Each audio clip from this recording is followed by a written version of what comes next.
Hey students, so we are still in our JAMB series, solving mathematics questions that occurs frequently in JAMB.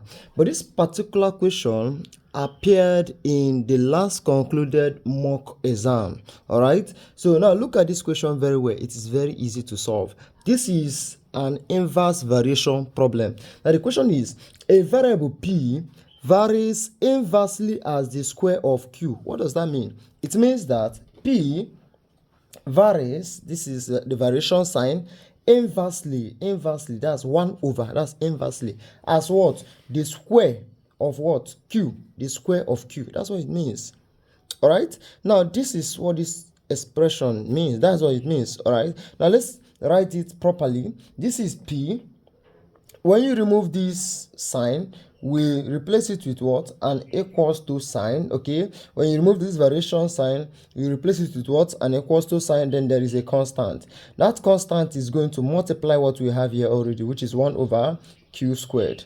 And when you do that, you're going to have that p is equals to k times 1 gives us k all over what? Q squared over 1. Right, now when we cross multiply, what happens? When you cross multiply, you're going to have that k is equals to pq squared. All right, now the question said if p is equals to what? 5. Now our p is 5 times q. What's our q? When q is what? 6. And here we have q squared, so this is 6 squared. This is p, which is 5, times q squared. So we have this is equals to 5 times 6 squared is 36. So we have 5 times 36. 5 times 6 is 30. You write 0, carry 3. 5 times 3 is 15, plus 3 is 18. So you have the value of your k, which is your constant, is 180. So therefore, we have that k is equals to what? 180. Now, but the question here is that you should find the value of what? Q when p is what? 1.8. So how do you do that? What you just need to do is to come back to this equation. Here you have that k is equals to pq squared. That's what you have. Now, but you know that your k here, we've gotten it as 180, which is equals to, now, p is 1.8 and we're looking for q. So here you're going to have 1.8q squared. All right, so you divide both sides by 1.8. Divide here by 1.8. So when you do that, 1.8 cancels 1.8. You're left with what? Q squared.